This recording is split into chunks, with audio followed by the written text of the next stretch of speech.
बिस्मिल्लाहिर्रहमानिर्रहीम। अच्छा, अब क्या करना है, अपडेट करवाना है सब क्वेरी को यूज़ करते हुए। अब मैंने कहा कि जो एम्प्लॉयज़ की सैलरी है ना उसमें 20.25 का या 20% का इजाफा हो जाए उन लोगों की जिनकी एज क्या है, जिनकी एज जो है वो फॉर एग्जांपल 40 से अबव है, उनका एक्सपीरियंस ज़्यादा है, तो इसलिए उनकी क्या हो जाए, उनकी सैलरी इंक्रीज़ कर दी जाए।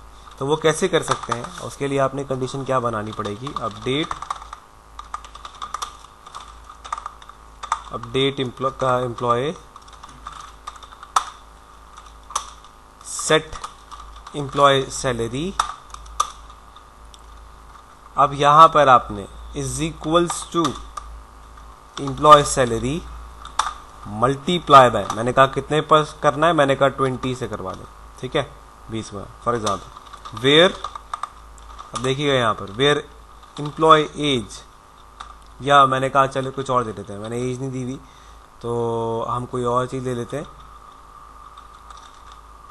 अच्छा, एज है वो खाली, एज यहाँ पर क्या हो, फॉर एग्जांपल मैंने यहाँ पर क्या कर दिया, इन, और एज के साथ साथ मैंने कहा इसके अंदर ब्रैकेट बनाए, और अब वो एज को ढूंढ के लेकर आएगा। तो सेलेक्ट एज फ्रॉम, अब मैं दूसरे टेबल की, क्योंकि एक टेबल को ख़राब करेंगे तो दोनों को नहीं होना चाहिए, क्योंकि हमारे पास ओरिजिनल सैलरी भी तो रहनी चाहिए ना। मतलब मैंने कहा कि जो इसकी ओरिजिनल सैलरी है, जो इनकी फर्स्ट स्टिपेंड्स होते हैं वो बिल्कुल सेम रहते हैं, मतलब पता होना चाहिए कि जो ये इनका फर्स्ट टाइम जो स्टिपेंड सेट हुआ था वो क्या था, उसके बाद इंक्रीमेंट को कितना मिला। तो अब एक टेबल से, तो फ्रॉम हमने क्या एक और बैकअप बनाया था एम्प्लॉय बैकअप के नाम से, उसको यूज़ करेंगे साथ में, और वहाँ से कहा कि where age is greater than equals to, for example मैंने कहा कि 30 से ज़्यादा वाले, ब्रैकेट बंद करें। अब चला के देखें,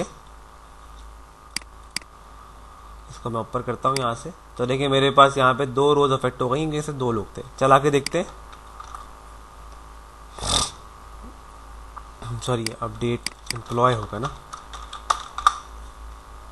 ये देखें अब ये सैलरीज बढ़ चुकी हैं इनकी। अगर मैं दूसरे वाले को दिखाऊं, इसी को मैं कॉपी करता हूँ, पेस्ट, इसको मैंने कर दिया एम्प्लॉय बैकअप, साथ चला के दिखाता हूँ। देखिए भाई, तो ये फ़र्क आ गया दोनों के दरमियान में। क्या फ़र्क हो गया, एक तरफ आपके पास ये सैलरी थी, लेकिन देखिए दूसरे वाले में अपडेट हो चुकी है, इस वाले टेबल में कोई मसला नहीं आया। सिर्फ उन लोगों की सैलरी बढ़ी जो क्या थे, जिन लोगों की सैलरी जो कि कितने थे, जो कि 30 से कम वाले थे। जितने भी 30 से ज़्यादा वाले थे उन सबकी सैलरी क्या हुई, इंक्रीमेंट नहीं हुई। तो ये काम था, आप अपडेट की क्वेरी को इस तरीके से चला के देख सकते हैं, ठीक है।